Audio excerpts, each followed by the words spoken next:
Round like a circle in a spiral, like a wheel within a wheel, never ending or beginning, like the circles that you find in the windmills of your mind.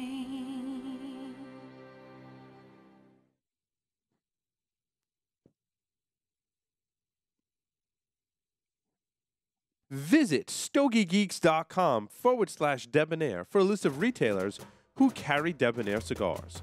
Buy some today and get a little more Debonaire.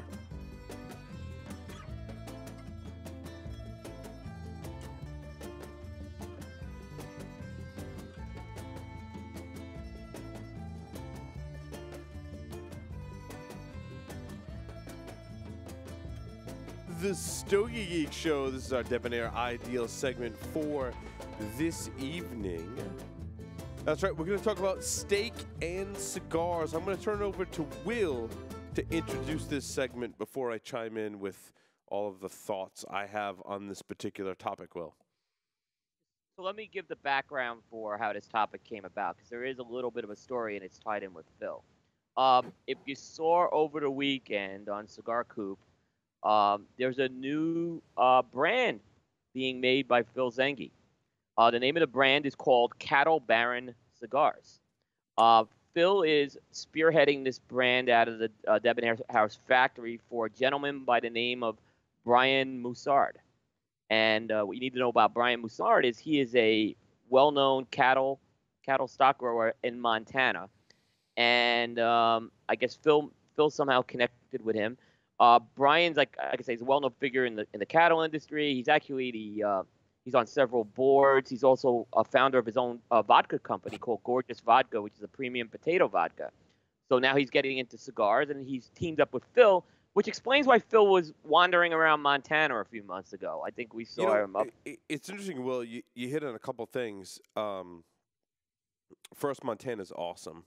There's some friends in Montana. Montana's like a really, really cool state. The second thing, you mentioned potato vodka.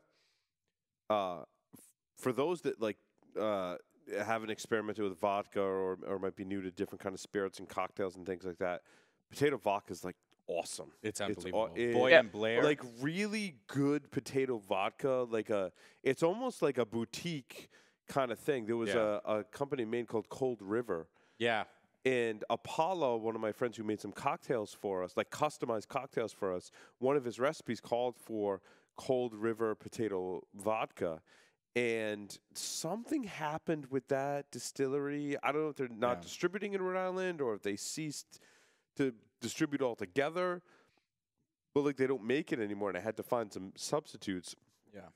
By mistake, I bought Cold River blueberry vodka. And let me tell you, it is like when you just take the cap off the bottle, like this whole studio smells like blueberries. Now, I'm not into kind of like the fruity martini kind of things, but my friend Larry, who's on our other show, really likes it. So we'll make him, like, I'll have a dirty martini, but he's like, I want a blueberry martini. And we'll make it with that vodka. And I tell you what, when he's sitting next to me, right where you're sitting, Jared, right? And he's drinking it, I'm like, I can smell blueberries, but it's not like a fake blueberry flavor. It is like someone has mashed up a whole bunch of fresh blueberries. Yeah, like the blueberry flavor is not fake in any way, shape, or like fashion. too sweet or anything like that. Yeah. So like really good potato vodka is like a thing. And also Montana, they take their meat very seriously. Yes. Like some of the best like meats come from Montana. So Yeah, and in fact, Brian's going to get an invite on the show based on your feedback as well as some other feedback I've heard on his vodka. But yes, they take the meat very seriously. So Phil actually flew out to San Diego to the National Cattlemen's Beef Association convention where they launched this cigar. And there's a picture on Facebook. It's great. Phil's with Brian and these cattle ranchers, and everyone's wearing a cowboy hat but Phil.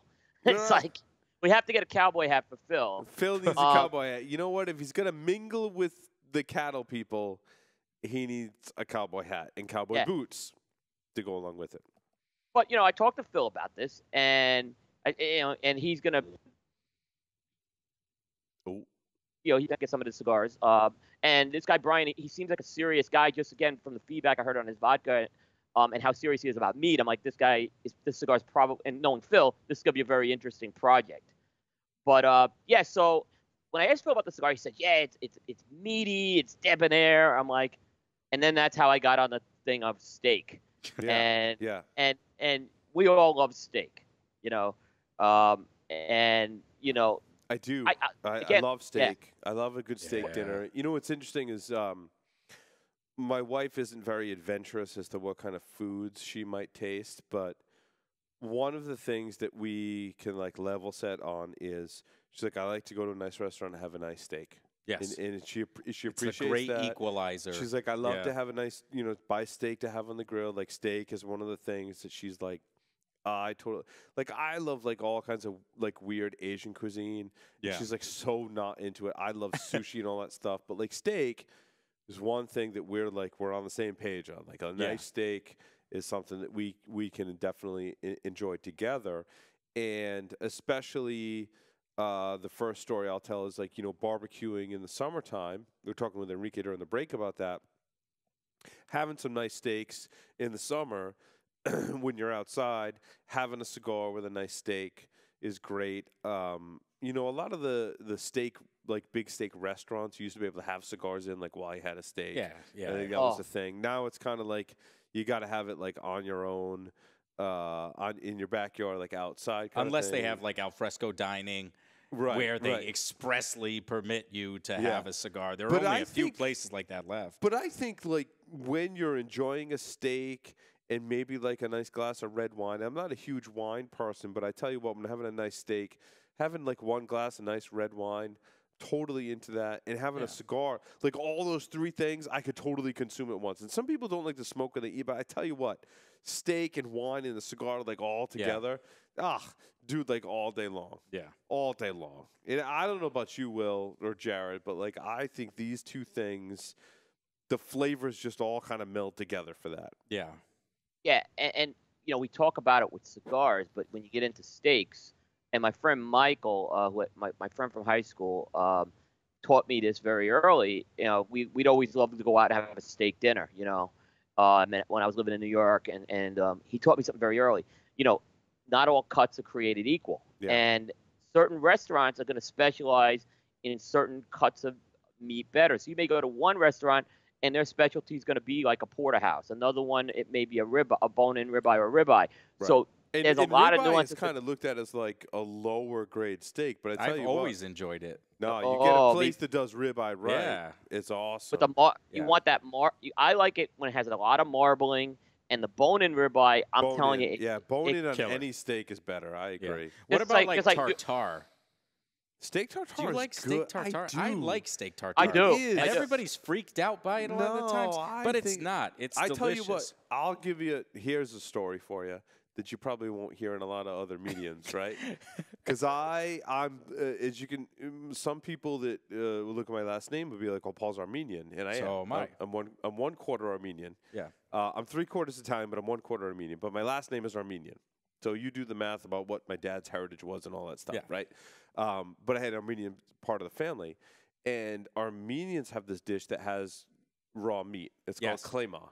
Yep. Have you had klema before? Yes, I have. Holy crap! There's two people on the show that have had. Will, I bet you've never had klema before. I have not. I have not had that. They mix it with wheat. It's buckwheat, bulgur wheat, and spices and stuff.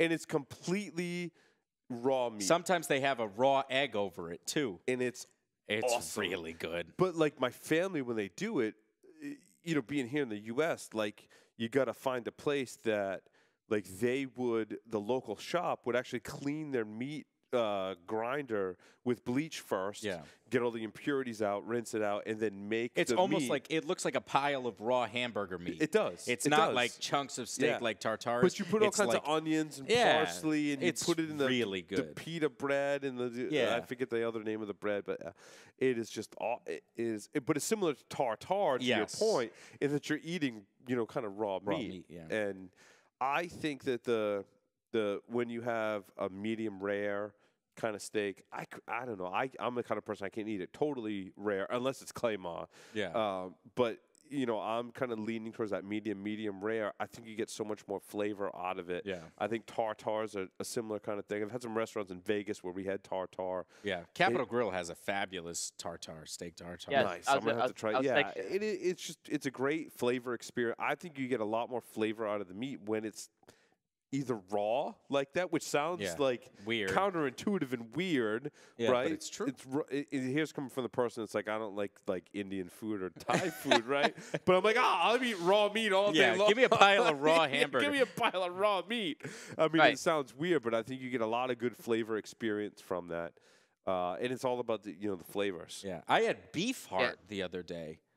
Really? Beef heart at a Peruvian restaurant. Yeah, Nice. and it was like unbelievable, like totally concentrated, like beef flavor, which is a weird thing to say, beef flavor, but it was like totally concentrated. It was awesome. But that's like a cultural thing, I think. We don't need a lot of that. But I think a lot of those flavors that you get from meat really complement your cigar, and I think it really complements your spirit. And, you know, I've had kind of like Scotch with that as well, which just kind of adds the flavor mix. I think a red wine for me, and again, I'm not a big, huge like wine person, but I appreciate wines when I do drink them. And I think that if you have a nice hearty red wine with the meat and a cigar, it's like the ultimate trifecta of flavor. Yeah. You know, and I think that's a really debonair thing to do.